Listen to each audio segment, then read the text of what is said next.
Welcome to Million Dollar Grit, the podcast that dives deep into the world of entrepreneurship where tenacity meets strategy and dreams meet reality. My name is Julie, and I explore the raw, often overlooked truths of what it takes to succeed in business and in life. It's not just about the glossy success stories, it's about the grit it takes to get there. Hey everyone, welcome back to Million Dollar Grit. Today I'm talking about your long-term plans. Are they sustainable? And when I say long-term, I don't mean your 5-year or your 10-year business plan. I mean your 6-month plan, because let's face it, 6 months in 2026 is the equivalent of 10 years back in the 1950s. A little side note, I've started watching old episodes of The Brady Bunch with my son, and I cannot understate or overstate how much slower life was in 1970. Oh my goodness, everything moved slow. When we are talking about long-term plans in online marketing in 2026, we're talking about 6 months, 12 months at the max. And if someone asked me, hey, what's your 5-year plan or your 10-year plan? I just feel like I would say, I don't know. And if anybody gives you their 5-year and 10-year plan with super confidence, it makes me think that they're not really paying close attention to the market and the world right now. Anyway, let's go back to the topic at hand. Is your long-term plan sustainable? This is a question that comes up over and over again with private clients, because a plan on paper and a plan in real life are two entirely different things. You may be one of those people that love to plan. I think there are a lot of us actually that love a good whiteboard. We love an empty notebook. We love a CEO day. We love to organize and outline and structure. And there is definitely a place for that. When we talk about brainstorming in the different parts of the brain, there's this analogy called the 6 hats, and there's different hats that we wear in business. This is the blue hat, okay?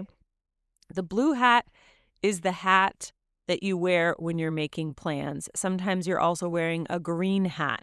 That is your creative energy and possibilities.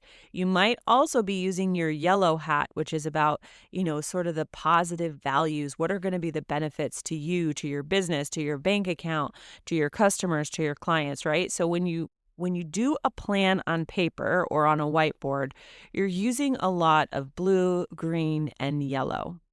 Unfortunately, some people love that season so much that the minute they hit resistance in real life, they go back to the thing that's most comfortable to them, which is planning, and they restructure. They restructure the offer, they restructure the funnel, they rejig the plan, they change course. The problem is that sometimes that is the right thing to do. And knowing when it's like, okay, I need to pivot and go back to my plan versus, hey, you are avoiding something difficult or uncomfortable over here is really hard. Then there is the plan in real life.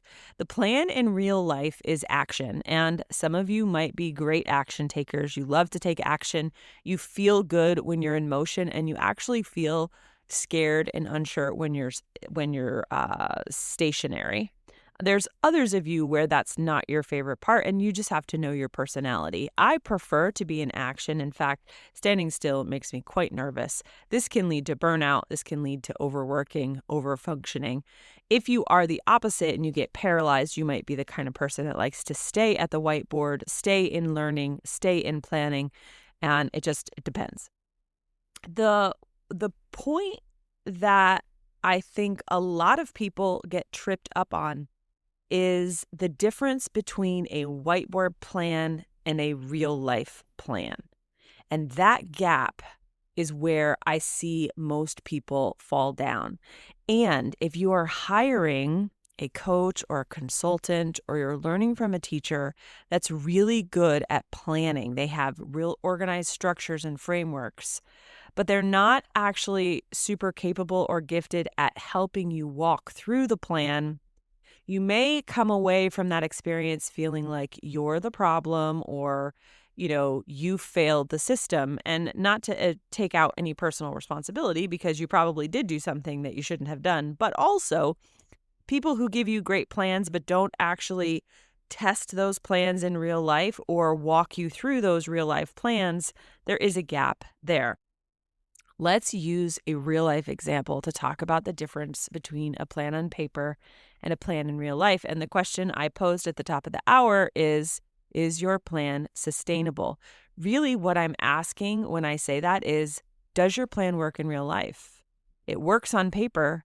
Does it work in real life? And to answer that question is not easy to do unless you just go do it, right? And you're like, I think it works in real life. Some people, when they want to know, okay, is this plan going to work in real life? They look for standard expectations. Let's say that you are getting ready to do a launch and you want to run a 5-day challenge. It's going to be a free challenge. Then you're going to launch a new program that's $1,000. If you've never actually taken this plan that's on paper and done it in real life, you are going to have to rely on standard benchmarks across your industry to say, okay, if I get, 50% of people who register for the challenge to participate, and of those 50%, I get 10% of people to buy the program, that is standard, okay? So let's just do quick math. You have 1,000 people register, you have 500 people participate, and you get 50 sales. Okay, though that would be like standard industry math. It's not quite exact. Don't hold me to that, but just for the sake of example. Okay, now you're thinking to yourself, my plan on my whiteboard makes sense in real life. Now let me go execute. This is where people mess up. They underestimate time, money, and nervous system resources to actually execute the plan. And this is why plans fail in real life. Not because your plan was bad, not because your plan has to be redone 500 times, but because the natural constraints of who you are, what your bank account looks like, how your nervous system functions, and how much time you have available was not adequately measured. And that is really, really important. And that is the difference between someone who can put a plan on paper and on a whiteboard and someone who can take a plan and put it in real life. Let's go ahead and use this example. You have the challenge and you have the $1,000 program. You want to get 1,000 people registered for the challenge. Okay. Now, in order to get 1,000 people registered to a challenge, you probably need close to 10,000 people to actually see the registration page. Maybe a little less, although opt-in rates right now fluctuate between 15 and 20%. I'm calculating 10%. I'm assuming you're a beginner and your opt-in rate isn't going to be amazing. Have you figured out how much money it would cost to get 10,000 people to that registration page? Okay, let's assume $1 a click. We're going to just keep the math easy. That's $10,000. You're going to need $10,000 to get 10,000 people to that registration page. That is a question of the constraints on your bank account. Do you have $10,000? You might have $10,000 in your bank account, but you may not have $10,000 that you can throw at ads to get 10,000 people into a challenge. You might just have $10,000 period, and that's got to pay for your virtual assistant, that's got to pay your software, and that's got to pay you. When it all comes down to it, you really only have about $3,000 to spend, okay? That's a classic example of making a plan on paper and then not taking into consideration your bank account. Okay, then the next one I said, which is time, right? Your bank account, which is your resources, your time. In order to spend $10,000 on ads, right? We need a good amount of ad creative. We can't just roll out on Meta with one Facebook ad. And because it's a live challenge and it's a live launch, you probably need a good amount of creative because you're going to spend $10,000 in approximately 2 weeks. That means $5,000 a week. The more money you spend in Meta, the more ad creative the actual algorithm needs to be able to assess what's going to work. That means you've got to create I don't know, let's say 5 to 10 reels, 5 to 10 static images, maybe a couple of carousels, a couple of memes. You need a good amount of creative. And you're so busy working on the challenge content, and you're so busy working on the course content and all the other things you have to do in your business, you have not set aside time to build 50 to 100, let's say, creatives. Maybe it's not quite that much. Maybe it's more like 20 or 25. Still, it's a fair amount of work. There is an example of a plan that you had on your whiteboard that doesn't match the actual time allotment in real life. And what happens? So you cut corners a little bit, okay? You decide, you know what? I don't have time. I'm going to do 5 or 6 ads. And then all of a sudden, that $10,000 that you didn't really have, and you only gave it about 5 or 6 creatives instead of 25 to 30 creatives, now means you do not have 1,000 people registered for your webinar. You have 500. Now that means that at best, you're going to have 250 people paying attention. And if you can get 10% of those people to buy 25, okay? That's an example of how money and time in real life, not adequately measured, break a plan that looks good on paper. The third one, and the most underestimated one, and actually one of the most important ones, and why I coach the way I coach, is your nervous system. And people used to call this mindset, and I definitely think mindset is a part of it, having the right expectations. But the nervous system is your threat detection system, and your brain is designed above all to conserve energy and keep you safe.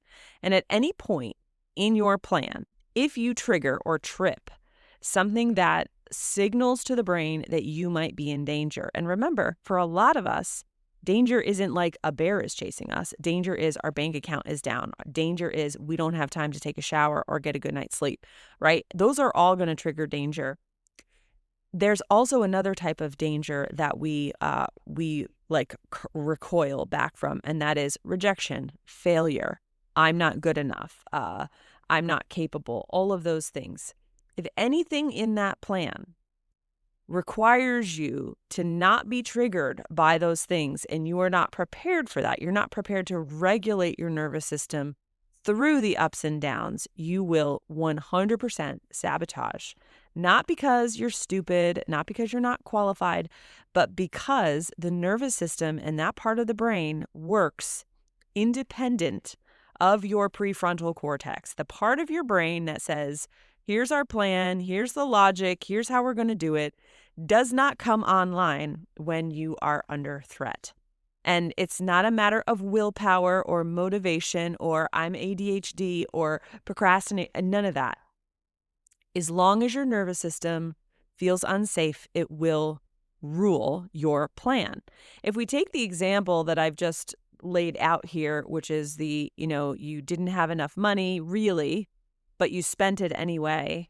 Now you are in debt, let's say. So now there is a threat detection, right? There's alarm going off. There is adrenaline and cortisol in your body that is feeling like I've got to make this money back or else, right? That feeling. If you did not have the time that it took to create those creatives, now you are watching as your cost per lead is higher and your ads person is saying, hey, this ad isn't working, and your threat detection system is going off saying, I'm a failure, nobody cares, why aren't my ads working, why does this work for everybody else and not for me? Okay, so then your nervous system is now kind of running the show here. And you end up with only 500 registered, let's say, then maybe you only have 200 people that engage, and then you have maybe 20 sales of your offer, and you've still hit all the key benchmarks, right? The plan on paper worked, right? I mean, it didn't work on the traffic side, but on the engagement side and the conversion side, it worked. And I'm over here going, yay, it worked. And you're over here going, oh my God, I'm such a failure, right? Because now you've only made 20 grand. You've spent 10 you didn't have. So you have to actually use the rest of the money to pay for something else. You've got all these signals that are telling you didn't do a good job. And then you're saying to yourself, man, I don't think the plan worked. Let's go back and make a new plan.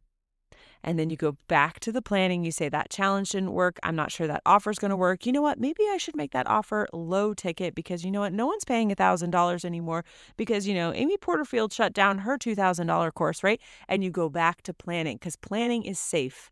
Paper planning is safe. It's fun. It's organized. It's clean. And then the cycle repeats. That is what I see more than anything else in business over and over and over again. The accurate estimation of how much money you have, how much time you have, and how much nervous system bandwidth you have, how good you are at regulating your nervous system are the three things that are going to make a plan on paper work with a plan in real life. There are some plans on paper that are really bad, but honestly, I'm just going to be honest. Most of the plans, if you are working with a coach or consultant that knows 50% of what, someone as an expert would know, most of the plans work with the right time, money, and nervous system. Not all of them. There are plenty of people who make plans that are completely unrealistic or they worked in 2018, but they don't work now. But for the 50% of plans that do, if they're not working for you, something is failing on the expectation side of your time, money, and nervous system. Make sure you think about that when you're putting those plans together. And of course, if you need a coach, you need someone that understands all of this, you can reach out to me at any time. When I coach my clients, I have other coaches with me. And one of them, many of you know her. Her name is Helen Henley. And she also works one-on-one with every single client that I take on, specifically around their nervous system, because I know how important that is. All right. Hope you guys have a great day. Talk soon.